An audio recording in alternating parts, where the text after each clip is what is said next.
Welcome to Meganet Gaming, and this review is going to be of World of Warcraft Classic. It's going to be a review of my first 20 hours of slow-paced experience, doing mostly PvE content, and doing world exploration and some role-playing. As I get farther along in the game, I'll do a new review and make any adjustments. Then I'll make an addendum to this one and adjust the score as needed. For the content I haven't done, I've done research and talked to other players about the quality of that content. And there's some that I've been able to witness as well through other videos. So, like I said, as I get to endgame, I'll do an addendum video to complete the full review. Given I don't believe it's fair to do an MMO review, claim that it's a full review after a few hours of play like some places do. So World of Warcraft Classic is a game, a recreation of the game in the state it was after patch 1.12.1c, the September 2006 patch before the Burning Crusade expansion. The max level is set to 60, all expansion content is gone, and it's been an exact replication of the original gameplay mechanics. Unlike many people who have jumped into this game after playing either retail for a long time or they played World of Warcraft around its original release, I actually have never played World of Warcraft until launch day. I did buy a copy of World of Warcraft in anticipation of the launch, figuring I'd play for a little while, likely leave disappointed, and then go back to playing something else. Go ahead and get some game footage playing in the background. While we do this, go ahead and mute it. So yeah, I'd say in the past decade, when I bought games around launch, or bought them in an early access form, I've been left disappointed almost every time, with the disappointment being less with Project Gorgon, but given that I thought a multiplayer version of Fallout would be a great game, given I hadn't played Fallout 4 yet, I decided to pick up Fallout 76. That was a disappointment, as was Elder Scrolls Online, when I was expecting, oh, this will be similar to Morrowind with in an open world, and yeah, not quite. None of those games are terrible games. There's fun to be had in them, but definitely nothing terribly impressive. So when you start this game, there's not a whole lot of races to choose from. On the Alliance side, you have humans, dwarves, gnomes, and night elves. For the Horde, you have orcs, trolls, tauren, which are like kind of like a cow, like they're called cows a lot, and the Forsaken, so the undead. You have 9 classes to choose from. You have druid, hunter, mage, paladin, priest, rogue, shaman, warlock, and warrior. Only Alliance players can become paladins, and only Horde players can become shamans.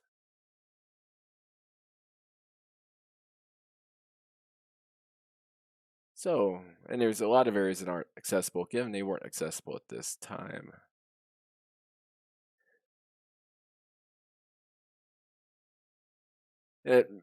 A lot of people were upset, especially after the Cataclysm expansion was launched for this game, and it changed the game quite a bit. It made some of the content from before inaccessible. There was private servers for a while, and a lot of petitioning for over a decade to get a version of WoW Classic that people could just sign up for.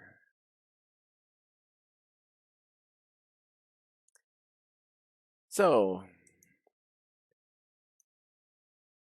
with the graphics and sound, this game nails it with the music, as with the sound effects, and then when voice acting is used, a lot of it's just reading, but the soundtrack is something you could listen to separately. It always fits the setting, And even though the graphics are quite simplistic, it uses color and shadow in such a way to create beautiful open areas. In the places where you have walls where you can't go to other areas, they have things like impassable mountains and other things that make sense. Occasionally you'll be following a marker that you set forth on the map, and you'll come across an impassable mountain range or something. It does become a bit frustrating, but otherwise it's quite well done. So, as far as the quests go, there's a lot of reading involved. You have to actually read the quest. There's not quest markers for the most part, except for a little bit of help here and there. You might have an exclamation point over somebody's head, or it might put a yellow dot on the map to show where you need to go to speak to somebody regarding a quest or completing a quest. This game does play like your standard tab targeting MMO, where you have the hotkeys, you have inventory management to deal with. Now, with the creatures that you fight, they really are dependent on your level. You really do feel like as you gain a level, your skills increase. And then you move on to a new area. And often the quests given to you are at the kind of the top end of the difficulty you could reasonably be expected to do. And especially if you do the quests that are offered to you in order, you could do most of your leveling, if not all of it, just through quests, which is what I've been doing. Because obviously you're killing stuff in the meantime. The quests do tie back into the world and the lore for the most part, with some lower level quests that involve getting 4 eggs or some other things that are more fetch quests in nature, but they're still fun and involve a lot of exploration of the world. You have a lot of different abilities, as well as professions to take on. So we'll go ahead and let's pull up the professions in WoW Classic. As far as my character goes, I do mining and blacksmith. Since I am a warrior, those seem to make the most logical sense. Eventually I'll get into weapon making more than likely. Besides that, you do have a variety of other classes. You have alchemy, blacksmithing, enchanting, engineering, herbalism, leatherworking, mining, skinning, and tailoring.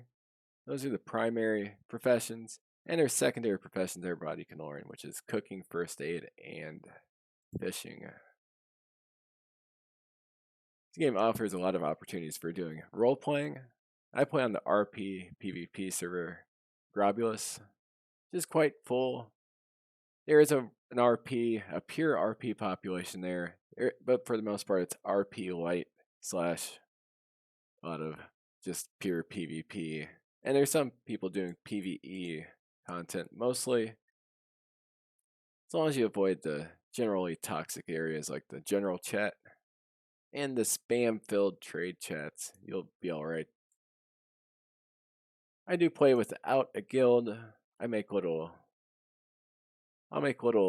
short-term alliances with people to I'll make a party to do certain quests and then go off on my own. It is a game that's very difficult to play as a loner, but the lower level content is doable for the most part without outside help. You have a huge enemy variety depending on where you're at, but most of them do behave in similar ways. So if you've encountered I don't know, let's say a certain type of bird or something in one area, and you go to another area that has a certain type of bat, there is some overlap as far as how they're going to react to you. And it is a general, you do have the possibility of running away from enemies, but they do follow for quite a bit, and they do continue to attack you. So a lot of times there is a decision to be made, whether to keep on fighting and likely dying, or trying to run and likely dying. You do have a death penalty. You do have to worry about armor and weapons breaking down over time requiring repair, which does add a bit of realism to the process. It is a bit of a grindy game, but there's enough in the way of quests where if you get sick of doing quests in one area, you can go to another area and take on all kinds of other quests. You have your standard mounts as well. You have travel by a zeppelin or by using the wind riders, or you can get your own mount. So overall, with my focus being on, when I play an MMO, I focus on a believable world, having sufficient tools in the game to build stuff within the game or to just build my character as I see fit, and having, if there's lore included and a story plot, it needs to be coherent and tied into the world. Really, all those elements are here in such a way where you really do get easily immersed in the game. Well, I'm not an expert on Warcraft lore. The lore within game seems to be internally consistent, at least. So overall, so far it's been one of the most fun MMOs I've played in a while. The combat is a bit lackluster at times compared to other games. So far I haven't done enough for the crafting to judge, but from what I've seen, there are games that have better crafting. But as far as being an immersive world to roleplay in, and having a conflict that actually does end up feeling legitimate between the Horde and the Alliance, it is likely one of the top, at least in the top 10 of MMOs I've played, if not possibly in the top 5. So far, my experience with the game, I am going to put in the A category. I do highly recommend it, even with the subscription, and we'll revisit this in a few months as I get to endgame content. As far as where I'm going to put on the list, it's going to be roughly in the center, roughly in the middle of the A games. I'll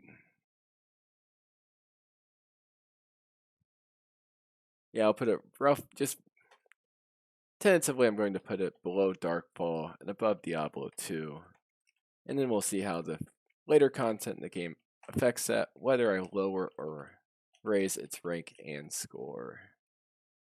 So as far as the first 20 to 30 hours go playing this game, it's highly recommended. And one of the first games I bought at launch in a good decade, where the hype of the game seems to be living up to the actual product. Hope you enjoyed the review.